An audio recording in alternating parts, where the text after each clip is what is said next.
आपण पाहताय Karveer Nivasini live news channel.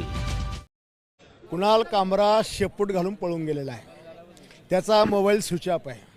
इतका मर्दाची औलाद येतं मग बोलतो पळतो कशाला?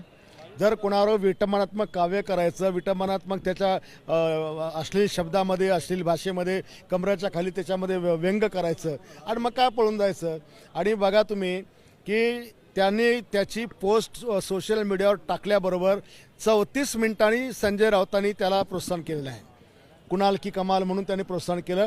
पुढच्या काही क्षणामध्ये आदित्यने केलेलं आहे। याचा अर्थ काय आहे की तुम्ही काय दोघं तिघं मिळून त्याला सगळं करायला लावलं आणि सगळ्यात पहिले तुम्हीच त्याला समर्थन केलं। याचा अर्थ काय निघतो? म्हणजे तुम्ही एकनाथ शिंदे साहेबांची तुम्हाला झालेली प्रगती, ते झालेले मुख्यमंत्री, त्यांना मिळालेलं एवढं बहुमत हे तुम्हाला पाहिलं जात नाही। आणि म्हणून एका कर्तबगार माणसाचं आणि तुम्ही एकट्याच कसं करता? तुम्ही याच्या आधी सुप्रीम कोर्टावर पण अशा प्रकारे हे केलं की जे आज मोठी आमची संस्था आहे, न्यायिक संस्था आहे, तुम्ही हायकोर्टावर पण केलं, तुम्ही देशाच्या प्रधानमंत्र्यांना पण सोडत नाही। म्हणजे तुमची मानसिकता काय आहे, तुमची लायकी काय आहे? अशा प्रकारचे काव्य करून विनाकारण समाजात तेढ निर्माण करायची किंवा स्वतःला प्रसिद्धी मिळवायची हा त्या कुणाल कामरांचा हा धंदा असायला पाहिजे।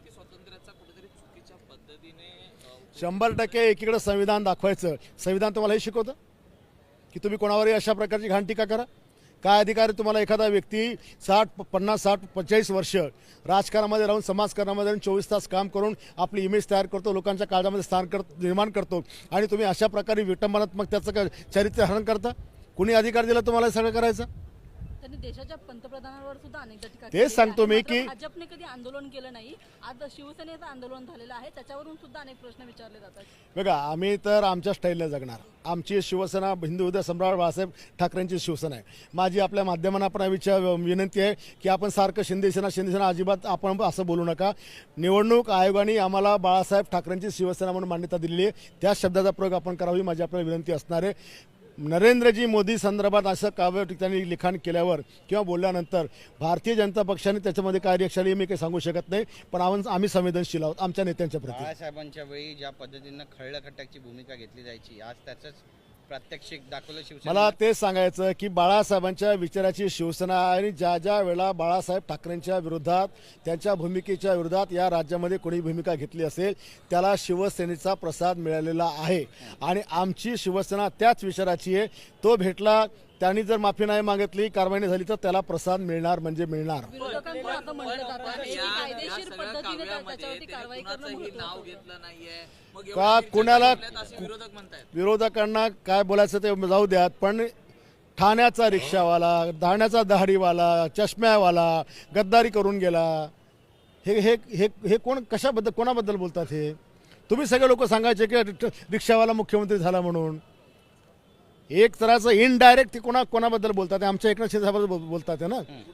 आम्ही काय सहन करायचं? राज्याचे मुख्यमंत्री देवेंद्र फडणवीस यांनी असं म्हटलं की आम्ही हे अशा गोष्टी खपवून घेणार नाही। मात्र याच्यामध्ये याचा वेगळा अर्थ असाच निघतो की कायदेशीर पद्धतीने कारवाई होणं अपेक्षित असताना मुख्यमंत्री महोदय, उपमुख्यमंत्री महोदय हे कायद्यानं काम करतील, त्यांचं शासन कारवाई करेल। आम्ही शिवसैनिक आहे, आम्ही आमच्या स्टाईलनंच काम करू। गायकवाड साहेब, एक उत्तर हवं आहे की कामराच्या शोधासाठी शिवसेनेची काही लोक हे देखील तमिळनाडूत गेल्याचं कळतं।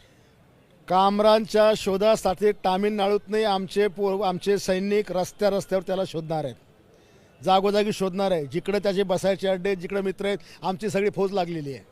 आदित्य ठाकरे असं म्हणतायत की त्यांनी कोणत्याही व्यक्तीचं नाव घेतलं नाही, मग एवढ्या पटकन आदित्य ठाकरेने का त्याला प्रोत्साहन दिलं, का प्रेरणा दिली, काय एवढी त्याला खळखळ फुटली आदित्य ठाकरेला आणि त्या राऊतला? काय एवढे खुश झाले ते सगळे दोघं पण अशी बेंग आल्याबरोबर? प्रश्न आहे, आज बैठक झाली ज्यामध्ये एकनाथ शिंदे आणि आदित्य ठाकरे हे आमने सामने आले। पहिल्यांदाच असं घडलं की एका बैठकीमध्ये रस्त्यांच्या विषयावर दोन्ही नेते आले, पण आदित्य ठाकरे तिथे काही बोलले नाहीत। काय नेमकं वाटतं तुम्हाला? हे दोघं नेते आले, आदित्य ठाकरे बोलून त्यांना चांगलं माहिती आहे एकनाथ शिंदे एक अनुभवी कसलेले राजकारणी आहेत, प्रशांत काम केलेलं आहे। आदित्य आता त्या ठिकाणी आलेले आहेत, त्याच्यामुळे त्यांना उगाच कशाला आपण काही बोलायचं आणि इकडनं परखड उत्तर मिळायचं, आपलं काहीतरी तिथे इन्सल्ट व्हायचं म्हणून नसतील बोलले ते।